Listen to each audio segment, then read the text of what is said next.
All right, so here we go. We're talking about voice and choice. So you can think about what you've done in the past for gifted students and how you might be able to expand on that. So to differentiate content, okay, you're going to try to increase the complexity of the learning. So some students might need more instructions, but some might need less.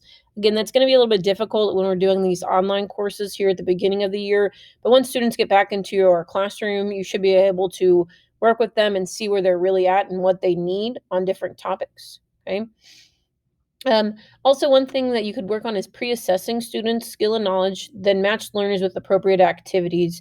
Uh, some of you already have that with some of your new textbooks that you have, and that would be an awesome tool to use. One thing that I've done a lot of is to give students a choice about topics to explore. So whenever we've had a little bit of free time, I've kind of given some of my kids the opportunity to pick what topic they wanted.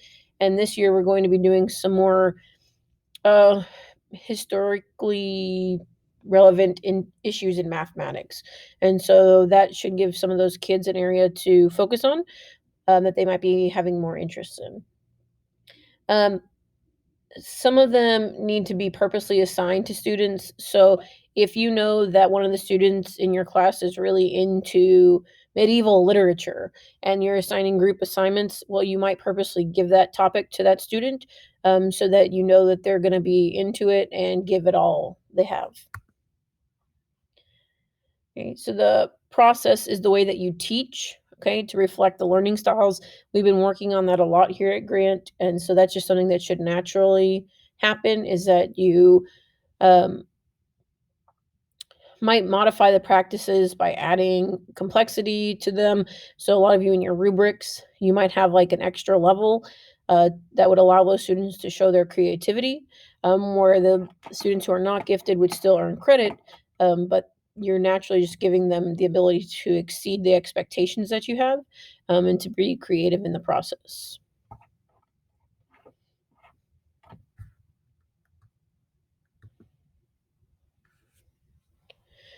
So the product or end result, you really just need to think about if you're trying to assess knowledge, is a multiple choice test going to be what you want to do?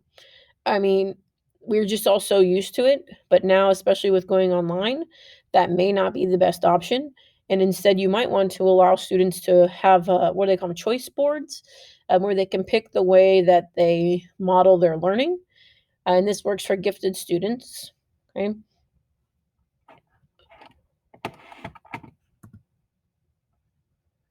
Again, if we were doing this in real life, we would ask questions.